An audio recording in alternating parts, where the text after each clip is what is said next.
የስንት ወር ደሞዝ ነው ያልሰጠችሽ? ትላንትና በግድ ያስፈረሙና የአንድ ወር ሰጡ። እሺ ብሩ ማለት ነው። ከዛ ልጁን በቃ ሁሉ ጊዜ ይፈክርብኛል። ምን እያለሽ? እገልሻለሁ። እሺ አይንሽን አውጣለሁ። በቃ ብሩ ሲጠይቅ ሁሉም ይችላል። የስንት ወር ደሞዝ አልሰጠሽም እስካሁን? እሺ አሁን የአንድ ወር ቀርቷል። የአንድ ወር ሰጡኝ ትላንትና።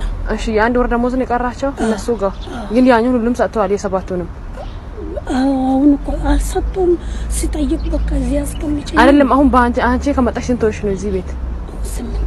ስምንተኛ ወርሽ ነው። የስንት ወር ደሞዝ ተቀብለሻል? አሁን የአንድ ወር ተቀብለሻል። የአንድ ወር ብቻ? የሰባት ወር እነሱ ጋር ነው። የሰባት ወር በሙሉ እነሱ ጋር ነው። እሺ ሌላስ? በቃ ይፎክራሉ። እኔ ዝም ብዬ አሁን ምንም ማለት መውጣት ነው የምፈልገው። እሺ መጥፋት አትችይም? ይችላልው። በቃ ቦታውን አዘጋጁና እኔ እወጣለሁ። ቦታ እንዴት እናዘጋጅልሽ? እሺ እኛ ላንቺ ቦታ ስራ ምናምን ካለ እኔ እወጣለሁ። ስራ እኮ አይጠፋሽም። ኢትዮጵያ ሰው ብዙ ስላለ አሁን አንቺ እነሱ አሁን ቤት የሉም ሳ ጠፍተሽ እንትን ማለት እኮ ትችያለሽ። ፖሊስ ጣቢያ መሄድ ትችያለሽ። አሁን ነው ወጥተሽ ማለት ነው። አሉ ቤት ልጅ እኮ አለ እና ምን ያደርጋል እሱ? አይልተኛም አልተኛም። አሁን መጥቶ ልጅ ታስተ